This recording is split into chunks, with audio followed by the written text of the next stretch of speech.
Ganesha Sharada Gurubhyo Namaha Ramaya Ramabhadraya Ramachandraya Vedase Raghunathaya Nathaya Sitaya Patage Namaha. Welcome to all for this session on Ramayana to chapter 61 of Kishkindha Kanda.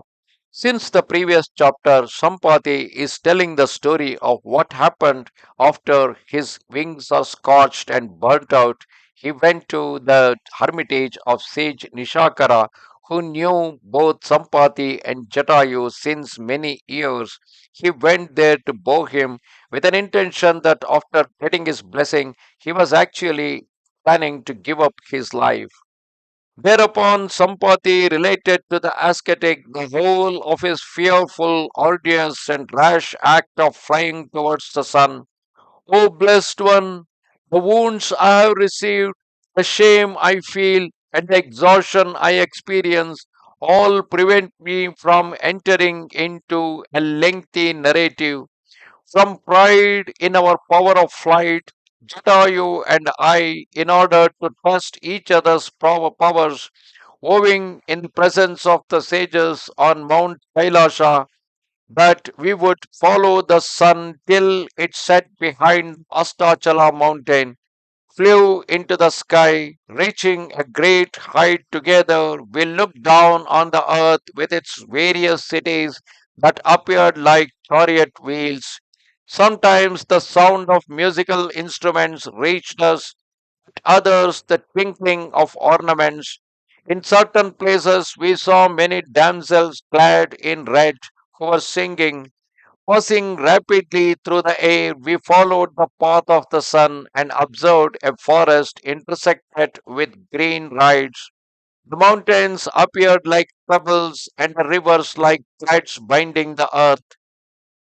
Himavat, Vindhya, and the mighty mountain Meru resembled elephants standing in a pond.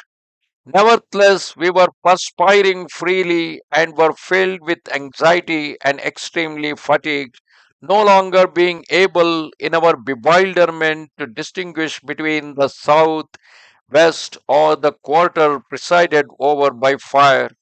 The earth seemed to us to have been consumed by flames as at the end of the world period. My mind and my eyes failing, with a violent effort, I fixed them on the sun, and with great difficulty succeeded in doing so. The blazing orb seemed to us much larger than the earth in extent, and at that instant, remember when the sun looks much larger than earth, it's a clear indication that they had gone far away from the earth and much more nearer to the sun.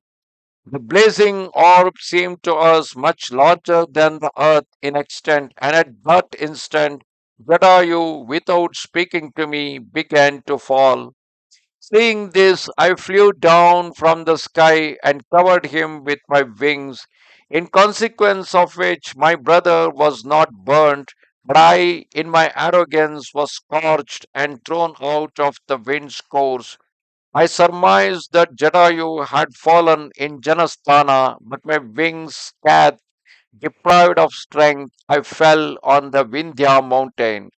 Bereft of my dominion, my brother, my wings, and my power, I now long to hurl myself headlong from the summit of this mountain and put an end to my life, end to my existence.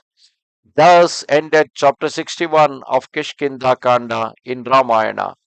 Namaste Sharada Devi, Kashmira Puramasini, Twamaham Prarthaye Nityam, Vidya Danancha Dehime. Goodbye.